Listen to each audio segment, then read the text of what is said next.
Seorang pelajar perempuan tingkatan 5 ditemui mati di dalam bilik tidurnya di Pangsapuri Bandar Baru, Teluk Kumbar di Pulau Pinang. Meraung dan menangis teresak-esak, kononnya meratapi pemergian kekasih hati. Tapi rupanya, dia manusia berhati iblis yang meratah tubuh sebelum mengelar mangsa.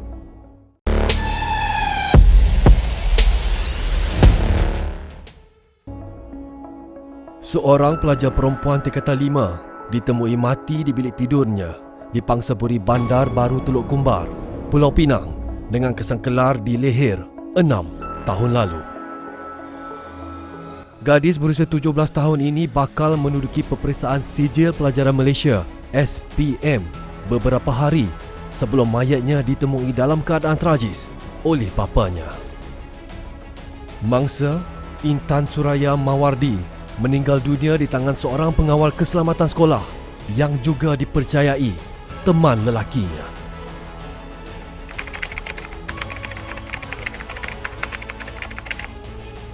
Tanggal 25 Oktober 2015, sekitar jam 7.30 malam, bapa mangsa yang bertugas sebagai pegawai khidmat pelanggan di lapangan terbang antarabangsa Pulau Pinang baru pulang dari tempat kerja. Dia memanggil anak sulungnya itu, namun tiada sahutan.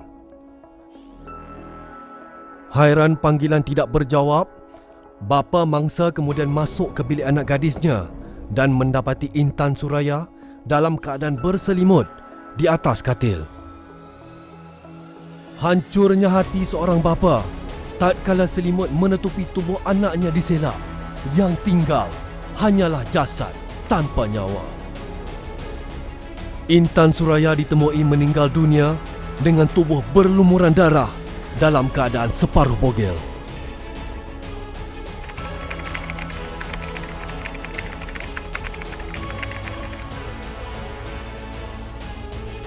Timbalan Ketua Polis Daerah Barat Daya, Diputi Superintenden Siti Nur Salawati Saad berkata, siasatan awal pihaknya mendapati tiada kesan pecah masuk pada mana-mana pintu atau tingkap rumah dan tiada sebarang senjata ditemui di lokasi kejadian. Inilah kita ada menahan satu lelaki Melayu lah untuk membantu siasatan. Lebih kurang 20-an. Kita tahan di kawasan Teluk Kumbar. Ada mengenali. Okey. Pihaknya bagaimanapun menjumpai bantal peluk yang terdapat kesan darah di ruang tamu rumah berkenaan. Selain itu, keadaan bilik juga menunjukkan ada berlaku pergelutan di antara suspek dan si mati. Semasa kejadian, mangsa tinggal seorang diri di rumah kerana ibu serta adik lelakinya berada di rumah nenek dibayar lepas.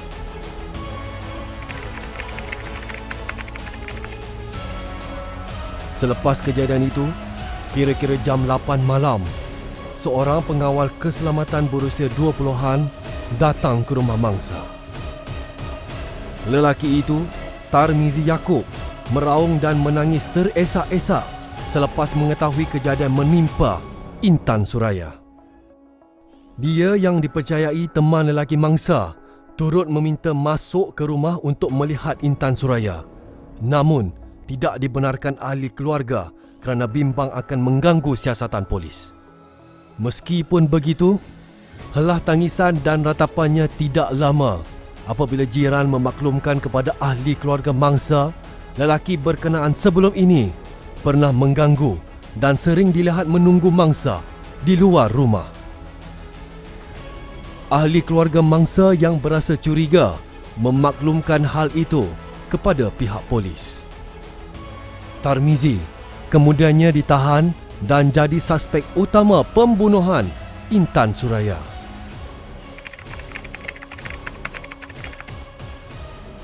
Lima jam selepas disoal siasat, Tarmizi, 21 tahun, akhirnya mengaku dia individu bertanggungjawab merogol dan mengelar leher kekasihnya sehingga mati. Menurut Ketua Jabatan Siasatan Jenayah Pulau Pinang, Datuk Zakaria Ahmad, tertuduh mengaku melakukan perbuatan kejam itu kerana marah dan cemburu Intan Suraya ada teman lelaki lain. Tempat mangsa dibunuh ini merupakan di dalam bilik, dan di dalam bilik tersebut kita dapati pintu almarinya telah dipecahkan dan kipas angin meja juga telah patah. Dan siasat awal terhadap suspek ini mendedahkan dia telah merogol si mati sebelum membunuh. Umpama sudah merancang dengan teliti bagi menyembunyikan bukti perbuatan terkutuknya, Tarmizi menanam pisau yang digunakan untuk membunuh mangsa dalam sebuah lubang di kawasan di sekolah tempat dia bekerja. Polis menemui 2 bilah pisau dibungkus dalam anak tudung putih yang terdapat kesan darah dipercayai milik mangsa, dan siasatan mendapati senjata itu diambil di rumah keluarga Intan Suraya. Tarmizi turut mengambil telefon bimbit milik mangsa dan menyorokkannya di celah-celah tumbuhan hiasan di kawasan sekolah berkenaan. Selepas perbuatan terkutuknya itu, dia balik ke rumah untuk menukar pakaian sebelum masuk kerja di sekolah dibayar lepas.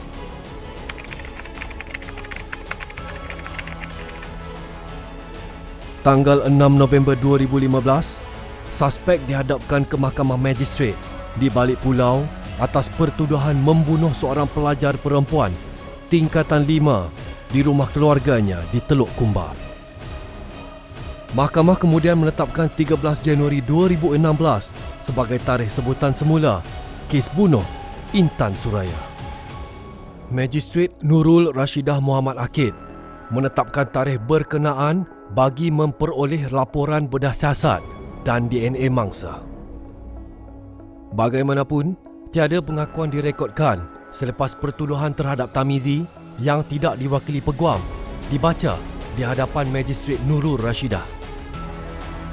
Tarmizi didakwa membunuh Intan Suraya Mawardi, 17 tahun, di sebuah rumah di Bandar Baru Perda, Teluk Kumbar antara jam 7.30 pagi dan 7.30 malam 25 Oktober 2015 mengikut Seksyen 302 Kanun Keseksaan yang membawa hukuman mati mandatori jika sabit kesalahan.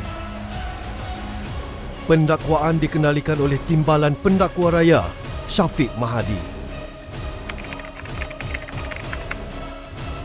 Selain memiliki rekod jenayah lampau membabitkan kes dadah dan curi, Tarmizi atau nama panggilannya Babun turut didakwa merogol kerani berusia 21 tahun pada 8 Oktober 2015 dengan cara mengacukan pisau serta mengugut untuk membunuh mangsa.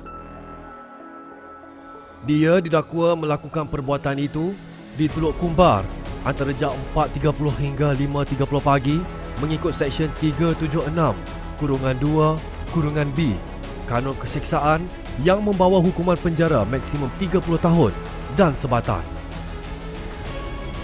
Kes berlaku tidak sampai sebulan sebelum dia terbabit kes merogol dan mengelar leher kekasihnya, Intan Suraya, sehingga pelajar itu menemui ajal pada 25 Oktober 2015.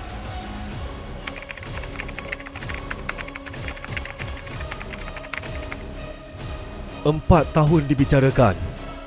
Pada 29 Mac 2019, tertuduh yang didakwa kerana membunuh Intan Suraya disabitkan hukuman mati oleh Mahkamah Tinggi di Georgetown, Pulau Pinang. Pesuruhjaya Kehakiman Datuk Abdul Wahab Mohamed berkata, berdasarkan bukti, Tarmizi didapati menyebabkan kecederaan yang mengakibatkan kematian Intan Suraya. Pihak pembelaan katanya gagal menimbulkan keraguan munasabah terhadap kes ini. Abdul Wahab turut mensabitkan Tarmizi dengan hukuman penjara 15 tahun dan 3 sebatan kerana merogol Intan Suraya. Peguam bela S. Yagu dalam alasan untuk mengurangkan hukuman berkata, tertuduh kesal dan meminta supaya hukuman diringankan. Bagaimanapun, Timbalan Pendakwa Raya Nur Azura Zulkifli menggesa mahkamah mengenakan hukuman maksimum ke atas tertuduh di atas kesalahan serius dan zalim dilakukannya. Diharapkan kisah ini dapat menjadi iktibar kepada kita semua. Semoga Allahyarham Intan Suraya Mawardi ditempatkan dalam kalangan hamba-hambanya yang beriman. Al-Fatihah.